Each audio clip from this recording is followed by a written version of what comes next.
बिस्मिल्लाहिर्रहमानिर्रहीम और अस्सलाम वालेकुम। 5 जून पाकिस्तान में जुमे की रात आसिम मुनीर्स डिफेक्टो फॉर्म 47 मिलिट्री राज डे 188। आज की अहम तरीन खबरों में सबसे पहले एक्सक्लूसिव स्टोरी आज़ाद कश्मीर से। हमारे जराए ये क्लेम कर रहे हैं कि आज़ाद कश्मीर में ब्रिगेडियर फाइक और उनके साथियों ने बहुत ही सख्त जालिमाना क्रैकडाउन करने का फैसला किया है। ये क्रैकडाउन होगा कश्मीर एक्शन कमेटी के मेंबरान के खिलाफ जिन्होंने एहतजाज की कॉल दे रखी है। क्रैकडाउन बिल्कुल वैसा ही होगा जैसा तहरीक इंसाफ के वर्कर्स लीडरान के खिलाफ हुआ। यह फैसला आज ही किया गया है और इस पर इंप्लीमेंट करने के लिए इंटरनेट और मोबाइल फोन की सर्विस को भी बंद करने का फैसला किया गया है। अब यह किया जाता है कि नहीं, ये अगले चंद घंटों में सबके सामने आ जाएगा, लेकिन हमारे जराए ये क्लेम कर रहे हैं कि इसके ऊपर काम शुरू कर दिया गया है। ये सब कुछ है क्या, क्यों किया जा रहा है और इसकी रेमिफिकेशंस क्या होंगी, इस पर खुल के बात करते हैं। सबसे पहले तो ये जहन में रखिए कि कश्मीर के अंदर इलेक्शन आ रहा है। आज ही ऐलान किया गया है कि कश्मीर की जो कानून साज असम्बली है उसके आम इंतखाबात 27 जुलाई 2026 को कराए जाएंगे। तकरीबन अब से 2 महीने से भी अब कम अरसा रह गया है। आप ये कह लीजिए कि 1.5 महीने के बाद ये तमाम हलकों में पोलिंग सुबह 8 से शाम 5 बजे तक होगी। शेड्यूल जारी कर दिया गया। उम्मीदवार 9 जून से 19 जून तक कागजात नामजदगी जमा करवा सकेंगे। जांच पड़ताल 20 जून तक होगी। कागजात की मंजूरी या मुस्तरद होने के खिलाफ अपीलें 21 से 24 जून तक और अपीलों पर फैसले 28 और 29 जून को। कागजात वापस लेने की आखिरी तारीख 30 जून और उसके बाद इन इलेक्शंस के ऊपर जैसा आपके सामने बताया कि 27 जुलाई को अमल होगा, मतलब कि इलेक्शन करवाया जाएगा। याद कीजिए कि कश्मीर में एक एक्शन कमेटी बनी है जिन्होंने पहले भी एहतजाज किया था और एहतजाज में उन्होंने अपनी हेल्थ के, एजुकेशन के और ऐसी 12 सीटें जो ऐसे कश्मीरी जो कश्मीर से माइग्रेट करके पाकिस्तान के दूसरे इलाकों में पिछले कई दहाइयों से रहते हैं, वो वापस जाकर महाजरीन की सीटों के ऊपर 12 सीटें हैं जिन पर इलेक्शन लड़ते हैं।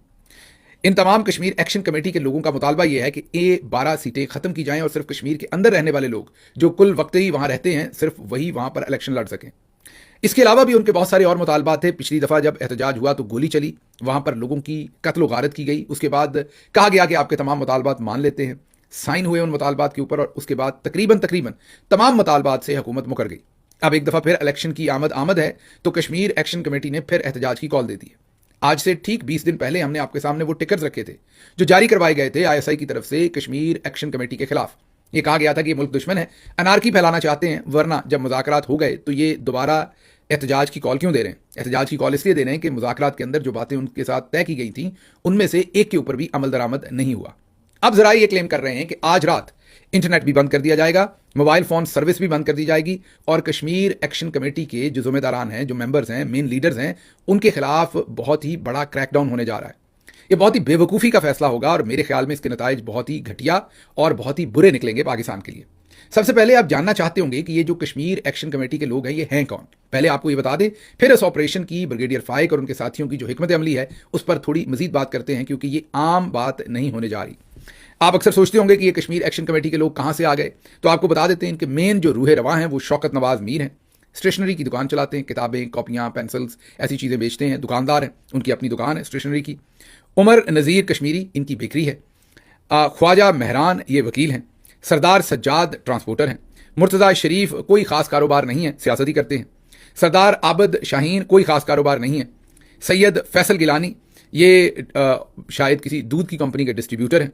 फैसल जमील कश्मीरी इलेक्ट्रिक शॉप पर मुलाजम है, इलेक्ट्रॉनिक्स की कोई दुकान है उसके ऊपर मुलाजम है।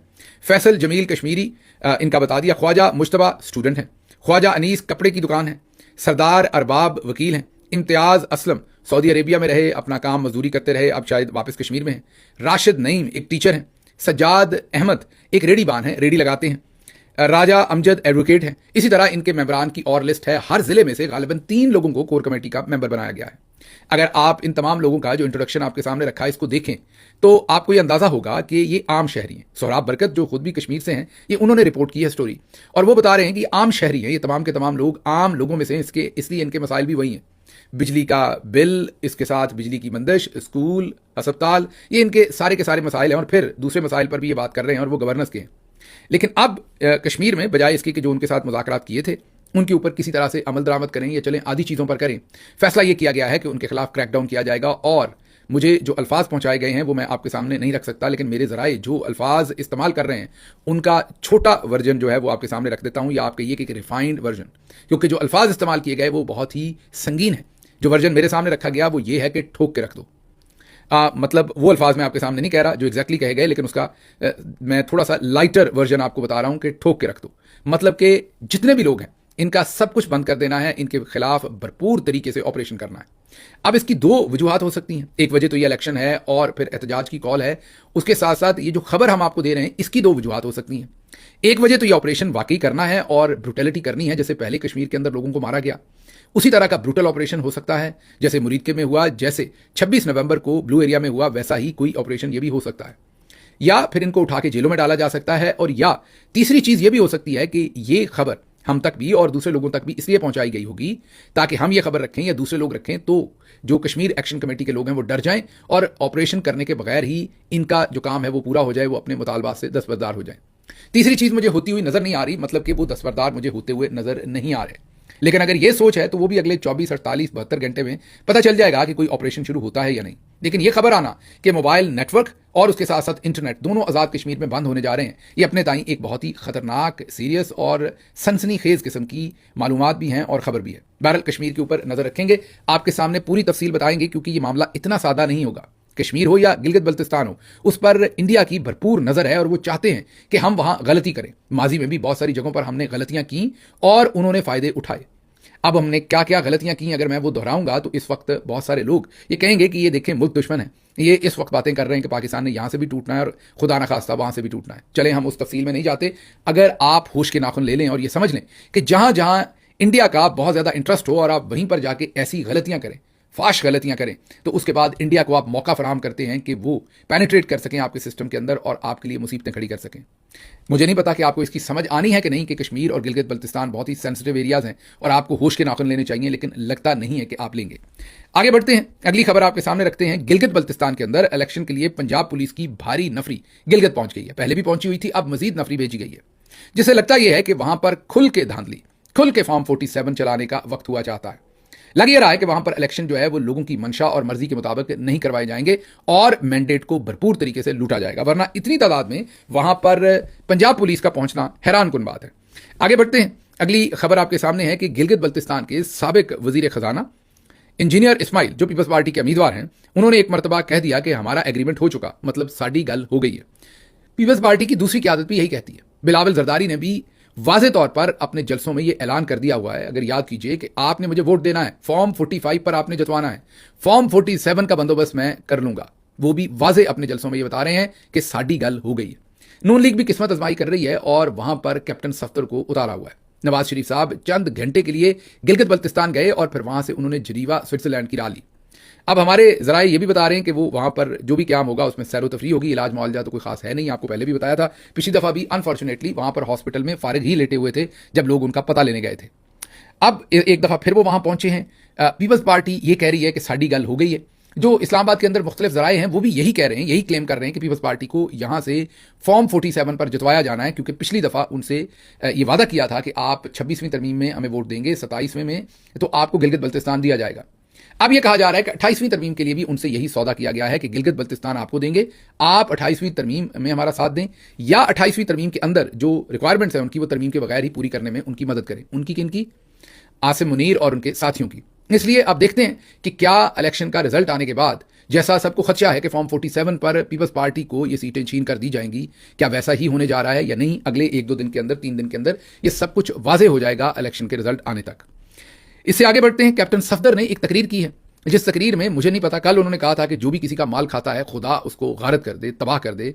मुझे समझ नहीं शरीफ खानदान को इतनी बददुआएं देने पर कैप्टन सफदर क्यों उतर आए हैं। लेकिन आज उनकी जो बात है वो भी बहुत ही मानी खेज है, लगता है कि वो नवाज शरीफ साहब का पक्का ही बंदोबस्त कर रहे हैं। सुनिए उन्होंने क्या कहा। बच्चों कसम से, अगर मैंने 1 रुपया आराम का कमाया है, मेरे बच्चों मेरा जनाजा न पढ़ना हमें कहता है, और इससे बड़ी गारंटी क्या है। मगर उसको तकलीफ है, नवाज शरीफ को तकलीफ है। सुन लिया आपने, वो कहते हैं कि नवाज शरीफ ने हमें बताया है कि अगर मैंने 1 पैसा भी खाया हो तो मेरा जनाजा मत पढ़ना। अब मुझे नहीं पता कैप्टन सफदर साहब ईमानदारी से, अल्लाह उनको जिंदगी दे नवाज शरीफ साहब को, लेकिन जब भी वो दुनिया से जाएंगे तो क्या कैप्टन सफदर साहब ईमानदारी से उनका जनाजा पढ़ेंगे या नहीं पढ़ेंगे, ये हमें नहीं पता। बहरहाल उनके लिए खासी मुश्किल खड़ी कर रहे हैं वो नवाज शरीफ साहब के लिए, जिस तरह के कैप्टन सफदर साहब बयान दे रहे हैं। फिर हमने एक आपको खबर दी थी कि एक सर्जरी की बात हुई थी। वो जो सर्जरी की बात हुई थी उसको अब कैप्टन सफदर साहब ने खोल के रख दिया है। हमने आपके सामने एक दिन ये क्लेम किया था कि अगले मोर्चों पर लड़ने वाले फौजी साहब जो हैं वो वापस नहीं पलटे। हमने आपको कहा था कि बताया गया कि बाजी मरियम की बहुत सख्त किस्म की सर्जरी हुई है, मेजर सर्जरी हुई है, कोई जनरल सर्जरी नहीं थी, मेजर सर्जरी थी। लेकिन उसके बावजूद हमने बताया था आपको कि कैप्टन सफदर साहब उनका पता लेने नहीं गए, लाहौर नहीं तशरीफ लेकर गए। यहां से फिर तासुर आता है, ये खदशा है कि कोई ऐसी सर्जरी नहीं हुई गालिबन। हमने ये कहा था, आपने सुन लिया, लेकिन अब आपको सबूत देते हैं, सुनिए। सोरा वज़ीर आज़म, बीबी वज़ीर आला और मैं आपके साथ खर भी हूँ। ये बहुत बड़ी बात। ईद भी इधर करूंगा। सुन लिया आपने, कैप्टन सफदर भी कह रहे हैं कि मैं तो इधर ही हूं आपके पास ही, ईद भी यहीं, सब कुछ यहां, मैं कहीं नहीं जा रहा। तो इससे आप अंदाजा कर लीजिए कि वो वहां से नहीं हिले, वो कश्मीर के अंदर ही हैं, बाकी ताने बाने आप खुद ही मिला सकते हैं। आगे बढ़ते हैं। दुनिया के किस मुल्क में यह होता है कि वजीर आजम, नायब वजीर आजम, पूरी काबीना, गवर्नर, चेयरमैन सेनेट किसी मुल्क की सालगिरह की तकरीब में पहुंच जाए और इन्हें खड़ा रखा जाए और इस मुल्क की ग्रेड 20 की एक अफसर कुर्सी पर बैठी हो? क्या यह प्रोटोकॉल के मुताबिक है? क्या किसी और मुल्क में कभी ऐसा देखा है आपने? सहाफ़ी सनाउल्लाह खान ये सवाल पूछ रहे हैं। अमेरिका की 250वीं जो सालगिरह आ रही है, जो तमाम लोग जो अमेरिका में रहते हैं या अमेरिका से मुंसलिक हैं, उनको बहुत बहुत हमारी तरफ से भी वो सालगिरह मुबारक। लेकिन उस सालगिरह के लिए जिस तरीके से पाकिस्तान के तमाम लोग पहुंचे हैं और कतार में एक कतार बना के बाजमात तरीके से हाथ बांध के खड़े हैं, ये तस्वीर देखिए। मेरी ये समझ नहीं आ रही कि इतने हाथ बांध के खड़े होने की क्या जरूरत है। ऐसे तो स्कूल में हम लब पे आती है दुआ भी नहीं पढ़ते थे, इतने मखमूर होके, या इतने आप ये कहिए कि बिल्कुल उसके अंदर घुसे हुए हैं, उस सारी फीलिंग के अंदर हाथ बांध के खड़े हैं और पूरी की पूरी हुकूमत वहां पहुंची हुई है। मतलब कि वजीर आजम से लेके नायब वजीर आजम कोई रह नहीं गया पीछे जो वहां ना पहुंचा हो। फिर सहाफ़ी सनाउल्लाह कह रहे हैं कि सबको खड़े रखा गया और जो अम्बेसडर साहब आए वो कुर्सी पे बैठी हुई हैं। बहरहाल ये तो इन्होंने तय करना है कि ये क्यों कर रहे हैं, किस लिए कर रहे हैं। आप लोग जरूर बताइएगा कि आपका इसके बारे में क्या ख्याल है। लेकिन ये तस्वीर जो है ये जा बजा मीडिया के ऊपर मौजूद हैं कि जिस तरीके से पाकिस्तान की ये जो पूरी रजीम है ये वहां पहुंची हुई है और लाइन लगाकर खड़ी है। आगे बढ़ते हैं। अगली खबर जो है वो इस्लामाबाद के जो हुक्मरानी का निज़ाम है उसमें तब्दीली करने का फैसला कर लिया गया है। याद कीजिए, आपको हमने फरवरी में एक खबर दी थी कि इस्लामाबाद के अंदर अब तब्दीलियां करनी है। उस वक्त तो आपको हमने ये भी बताया था कि गवादर, कोयटा, कराची और इसके अलावा और भी कई इलाकों को शामिल करना है, जैसे कि रावलपिंडी भी, और उसे वफाक में शामिल करने का सोचा जा रहा है। अब खैर खबर उसी तरह की मिलती जुलती, लेकिन जरा उसकी जहत थोड़ी सी तब्दील है। वो खबर सामने आ गई है। खबर यह आई है कि जो इस्लामाबाद कैपिटल एरिया है या अथॉरिटी है, अथॉरिटी तो नहीं, इस्लामाबाद का जो कैपिटल टेरिटरी है, उसके अंदर अब एक नई हुकूमत जो है वो कायम करने का फैसला किया गया है। एक नई असम्बली बनेगी जिसके 27 रुकन होंगे। इन 27 में से 21 मुंतखब होंगे, 5 खवातीन होंगी और 1 अकलियती निशस्त होगी। अमनो अमान और मास्टर प्लानिंग वफाक के पास रहेंगी। सीडीए और दीगर वफाकी इदारों की जो मुतद्दद इंतजामी जिम्मेदारियां हैं वो नई हुकूमत को मुंतकिल की जाएंगी। इस्लाहती पैकेज, वाहिद कानूनी फ्रेमवर्क और इस्लामाबाद कैपिटल टेरिटरी और गवर्नमेंट एक्ट शामिल है। अच्छा, अब इसमें बड़ी इंपॉर्टेंट चीज़ ये है कि शहबाज शरीफ बेचारे के पास इस्लामाबाद ही रह गया था, आपको पता है।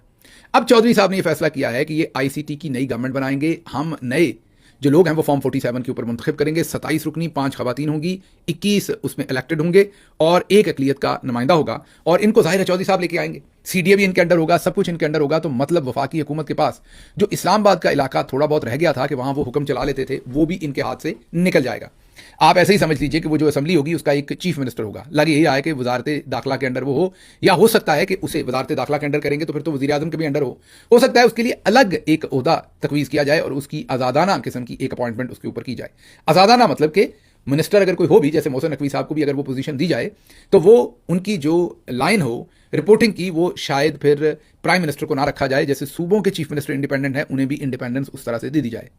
बहुत ही इंटरेस्टिंग डेवलपमेंट है। आने वाले दिनों का पेशखैमा भी दे रही है कि इस्लामाबाद के अंदर ये क्या करने जा रहे हैं। और नून लीग की मौजूदा जो अर्दली हुकूमत है उनके ये मजीद बेचारों के पर तो रह नहीं गए, बहरहाल मजीद उनको कट इनटू साइज कर रहे हैं। आगे बढ़ते हैं।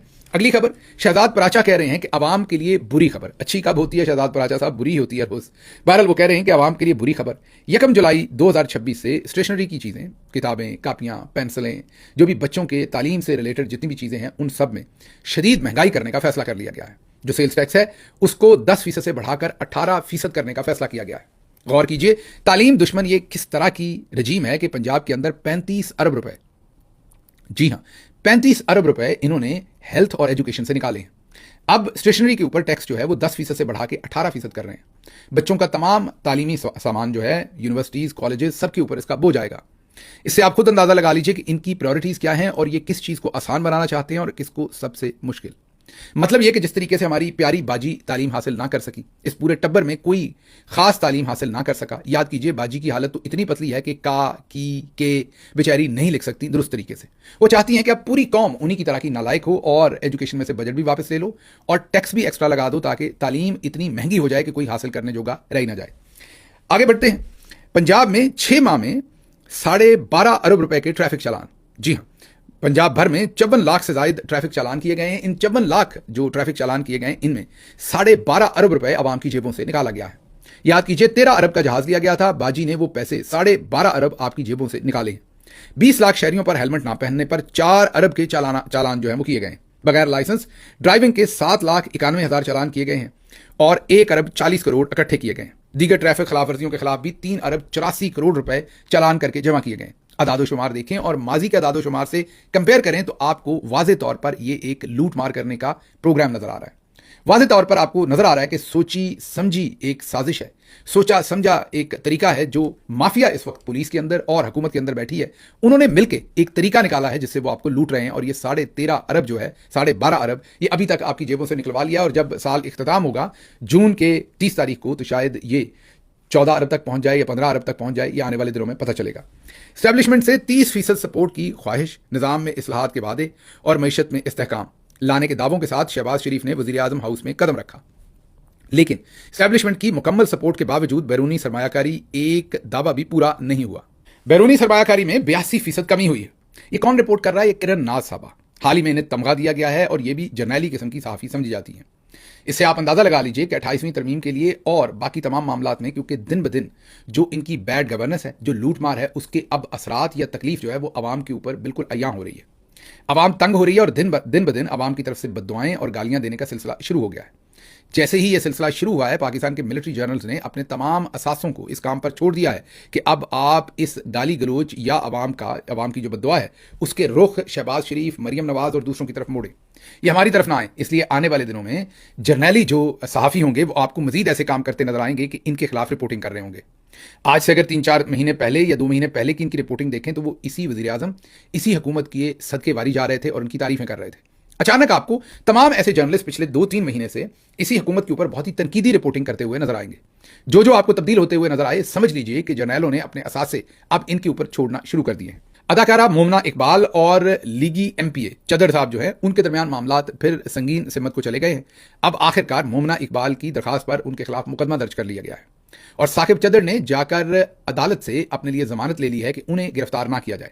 अदालत ने उन्हें फिलहाल यह जमानत दे दी है कि उन्हें अगले चंद दिन गिरफ्तार नहीं किया जाएगा, लेकिन इसकी जो तफसील सामने आ रही है वो अब और भी खतरनाक आ रही है। अदाकारा ये कह रही हैं कि उनकी कुछ नाजेबा, काबिल इतराज़, बरहना किस्म की वीडियोज़ जो हैं वो इनके पास हैं और इन्होंने उसको वायरल करने की कोशिश की है या उसकी धमकी दी है।